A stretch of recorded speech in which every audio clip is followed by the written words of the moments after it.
from looking at me, I take it that most of you assume I'm Indian.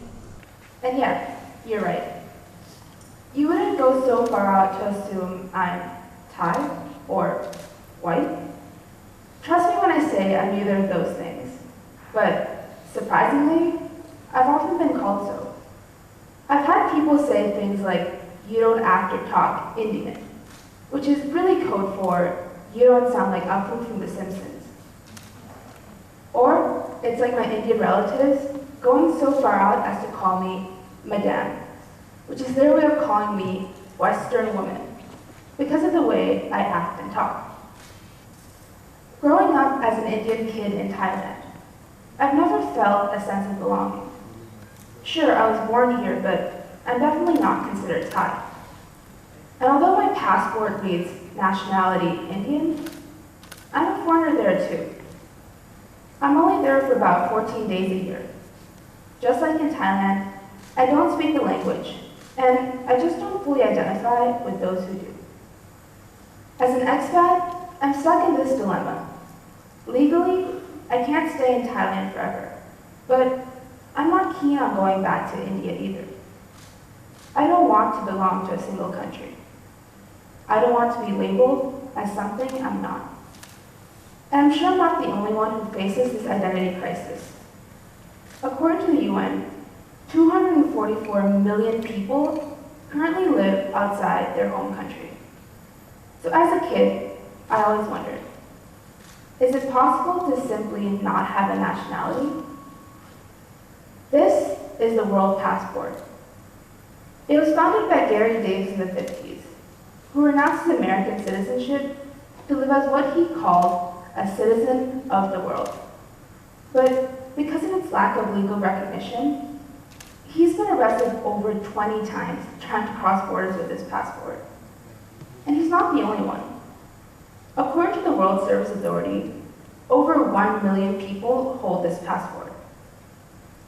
In practice, the World Passport is more idealistic than practical. But what this passport symbolizes is the concept of global citizenship. A global citizen is one who simply chooses not to belong to a certain nation. Rather, a global citizen is a person who places their identity with a global community above that of a nation. I know this might not sound like the most appealing option, especially if you're quite proud of your national identity. But I'm not saying we should denounce the concept of nationality or nation states. We should simply give people a choice between global and national citizenship. So how do we make this work? Well, first, people need to stop seeing each other as others. Take the case of Yutinanwan, a Thai teenager born and raised in Japan, who recently lost an appeal against his deportation order. His case exposes the agonizing pathway to citizenship in many countries. In Japan, children can only legally stay in the country if their parents eventually return to their country of origin. Yutinan's mother had previously returned to Thailand, giving her son a chance to continue life in the only country he's ever known. Despite this, the High Court judges, making the ruling in a little less than 10 seconds, decided Yutinan still had to go back to Thailand. The reality is, in Japan, what people notice most about him is his Thainess. Even though when he eventually returns to Thailand, what people will point out is how Japanese he is. Just like how my Indianness is very apparent here. Even though back in India, I would barely be considered Indian at all. Over the past few years, the number of migrants requesting international protection has increased exponentially. But with it, so has the anti-refugee rhetoric. Europe is rejecting the idea that multiculturalism is beneficial to society. Following a year in which the migrant crisis and ISIS-inspired attacks have boosted the anti-Muslim sentiment across the region. Meanwhile, the newly elected President Trump proposed closing off America's borders to all refugees, from every country on Earth at a time when there are at least 60% more refugees today than in 2011.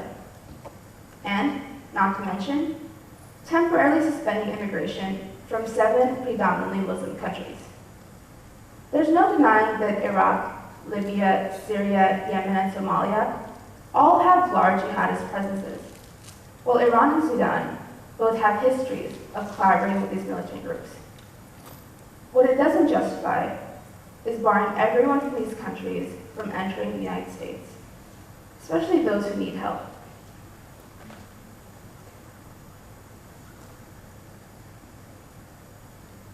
Trump's policy treats this Syrian child as an equivalent security risk to al-Baghdadi, and decides to punish them both as a result. It says that everyone from these countries should be assumed to be terrorists until proven otherwise. Luckily, the federal court uplifted the ban, but why can't we learn to start defining people for who they are, not the preconceived notion of their nation? Okay, so what's the second step? Well, we need to make this a popular public opinion. Although the majority are quite proud of their cultural and national identity, the concept of global citizenship is still a good idea to get behind. Consider Article 15 from the Universal Declaration of Human Rights. Everyone has the right to nationality, and no one shall be deprived of his right to nationality, nor denied the right to change his nationality. Think about it again in terms of Trump's ban. As citizens of those 7 countries, you are forced to have a certain nationality. Yet at the same time, you're penalized for that nationality. It seems so out of place that in a world that's so far advanced in the rights of individuals, that your nationality is not one of them. This is especially promising considering the rights of stateless people. People who are not considered to be citizens by any country under its law. Stateless people have huge disadvantages, hardly realized by those of us blessed with full nationality. Trust me, blessed is the right word. Take the confinement of refugees, for example. Their detention to refugee camps is not only a violation of their freedom of movement, but these overcrowded camps often lead to numerous other human rights abuses, including limited access to water and sanitation. Unlike citizens, stateless people cannot walk into a hospital for immediate treatment. They cannot own a bank account. They can't own a smartphone, buy a home, or even drive a car. By granting the stateless a citizenship which does not confine them to a certain country, they can still be entitled to the same rights as full-fledged citizens. However, the only way we can make this work is if the concept of global citizenship is legitimized. So, third step, gain legal recognition. No matter how much our mindsets change, unless this concept is officially recognized, we will get nowhere. Although there are a few countries in the world today that do accept the world passport, including Ecuador, Burkina Faso, and Tanzania, we need to get the big dogs in the game. Countries that hold the most power in global politics and can actually cause a change in the world order. And if anything, the UN, being an international legislator and all, should get behind this idea. As international law encompasses a wide range of issues, including refugees, migration, and especially problems of nationality, the concept of global citizenship is right up their alley. So I've always been asked, so where are you from? And I never know how to answer. And not knowing the answer to this question makes life all the more difficult, because we as humans are so keen on the idea of the other. And it's only been further perpetuated by the idea of nations. For some reason, arbitrary lines mean so much for identity, stipulating what a person is or isn't. But in a rapidly globalizing world, exposure to the lives of those other than ourselves is inevitable.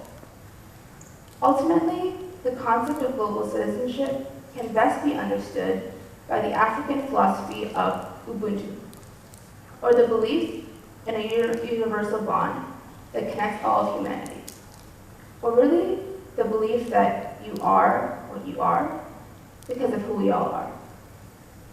In a world where everyone is in a frenzy to label others, I, like many others, have chosen simply not to see myself as a citizen of one country, but rather a human being bound to others by humanity. Thank you.